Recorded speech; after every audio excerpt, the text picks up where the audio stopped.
So how many times are you going to let fear hold you back? Because that's exactly what the enemy wants, is to install fear, despair, so that he could prevent you from growing your relationship with God. Maybe not even with God, in other areas of your life. You see, fear has held me back in a lot of areas in my life. Whether it's talking to a crush I had, or preventing me from actually doing something like working out. I used to be so scared to work out in front of people, to even work out in my own house. Like anytime someone were to walk into my room, the second they saw me working out, I would just completely stop because I feared the opinion or the rejection or the image that I was outputting and how it wasn't matching my energy at the time, because I was supposed to be known as some skinny fat down bad tips. But this fear is literally stopping you from growing, from progressing. Because what is fear? Like, you gotta ask yourself, what is fear, or what does fear mean to you? When I think of fear, I think of being still, stillness. Because when you're scared of something, like if you have like some like nightmare, or like you have like these sleep paralysis things or whatever. I actually had that one time. That might be a story time for another video. When you're in that moment of fear, you stop. You continue to listen to that fear. That fear takes over your body, and suddenly you can't even move. When you're scared, that's fear. And that fear, that scaredness leads to you being still. You can't move your body. You don't know what to do. You're obviously not going to keep moving forward, but you're obviously not going backwards. You're staying still. And that's exactly what the enemy wants you to do. He wants you to stay still. He wants to implement this fear into you so that you don't grow in your life, that you don't grow with Jesus. But in the Bible, it says that you are fearfully and wonderfully made. It also says, right here I got a verse, Isaiah 41:10, do not fear, for I am with you. So don't fear, like anytime you're going through things in your life, anytime you feel like you may be alone, because I'm not gonna lie, I'm pretty sure at least all of us have experienced this at one point in our lives. We got a whole family, we may have friends, but we still feel alone for some reason. So don't let that fear of being alone. Like, yeah, we're in a big world, in a big universe, but that's proof of us not being alone. Is this world, is this universe. So rather than you saying to yourself, oh, I'm alone in this world, I don't have a girlfriend or boyfriend, I'm not going to discriminate, but you don't have a significant like partner, don't let that hold you back. That's just a mindset, that's just a state of mind that is preventing you from growing. But you gotta surpass your limits, surpass that goofy mental state, surpass the thing that the enemy is trying to implement into you, which is that fear. Like, we're gonna die one day. We're all gonna die, so that's why we gotta make the most of it. So don't be scared to walk this walk with Christ. It's okay. You're gonna lose friends. You're gonna lose friends. People are gonna look at you differently. You may tell yourself, oh, well, then my friends are gonna think of me as like I'm better than them. Okay, let them think like that. Because if they're not there to support you, they're gonna hate you. It says in the Bible that the world hated Jesus first. So, hey, low-key, if you're getting hate, that's how you know you're doing it right. Like, I've got a lot of hate on my journey with my YouTube channel. But that's how you know you're winning, when you've got haters. Because your haters are your biggest motivators. Because if you have haters, if you have someone telling you that you're doing something wrong, that's low-key them telling you that you're doing something right, that you're doing something that they're not.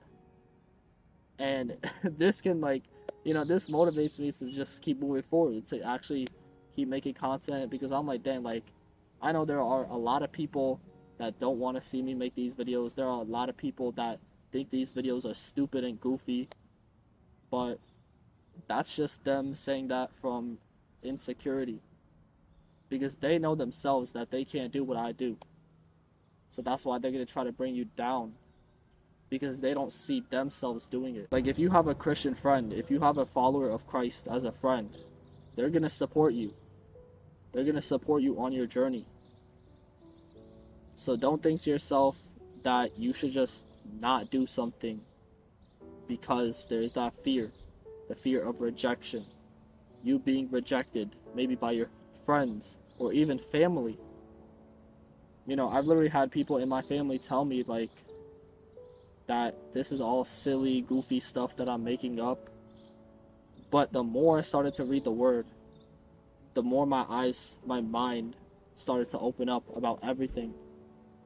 Like, everything just started to make sense. And I'm like, I know exactly why these people are this way.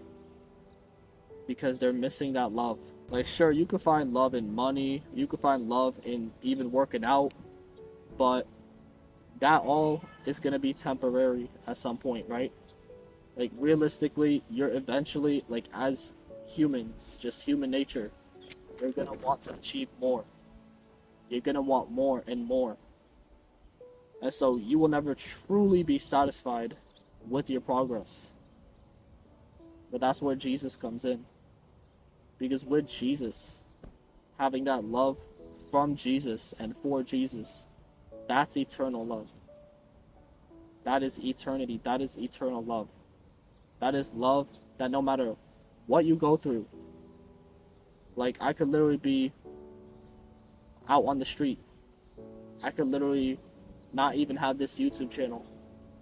But the fact that I still have the love of Christ, that's all that I need. That's all I need. Because I've been at the start of this journey, I didn't have any money. I was literally scavenging for food, like Taco Bell, literally using the receipts just to get free food. I was on that mixed struggle, but I still had the love of Christ. So even though I wasn't realistically in the best position, I'm at a much better position now, thank God. But I know that even if I already experienced that lowest point, so even if I were to go back to that point, like, I would still be okay. I would still be okay.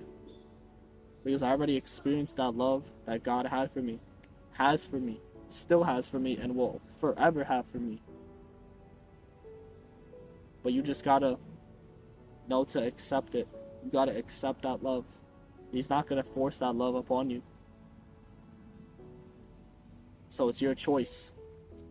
God doesn't force his love upon anyone. You can't buy your love for anyone, right? Like, you could offer your crush $1 million. Yeah, she'll probably she'll be with you for the money, not for you. She's not gonna love you, she's gonna love the money. But once that money is gone, there's no more love. So that's why you gotta establish that relationship with him, with the Most High. You gotta get to it. You can't serve two masters at once. You can't be half in, half out. You gotta go all in or nothing. And now that I think about it, you can literally apply this mindset towards anything in your life. You have the fear of going through the pain, the suffering, whether it's on your walk with Christ or on your journey to become a YouTuber or to work out. Like, you're already thinking ahead. You're already thinking like 10 years down the line that you still got to be doing this. But the Bible says to not worry about tomorrow, for tomorrow has its own worries. So just focus on today. Do what you can today. You may tell yourself you got to read the Bible by the end of summer. You don't got to do, like, that's putting too much pressure on your mind. Start little by little, baby steps. Read a verse a day, then go on to 2 verses. And then by the end of the week, read a whole page. take those baby steps so that you can actually make progress. Because right now, the more you think about how much you have to do rather than what you should be doing right now, that is holding you back. And you see, you have two options. You can either live the pain of discipline or the pain of regret. And I myself, I choose the pain of discipline, because I at least know that that pain is going towards a cause, that I'm actually making progress towards that discipline with that pain. Because in order to gain, you need to go through the pain. But if you're gonna stay in this comfort, in this stagnancy, that's the key word, stagnant. That fear that the enemy is implementing into you is keeping you stagnant, keeping you still, so that you don't keep moving forward with Jesus. So that's why I say you gotta rebuke the kingdom of darkness and embrace the kingdom of righteousness. Because each and every single day that you rebuke the kingdom of darkness, you are surpassing your limits for the kingdom of righteousness. But anyways, I hope you guys did enjoy today's video. Stay blessed, stay wealthy, and I'll see you guys in the next one. Peace.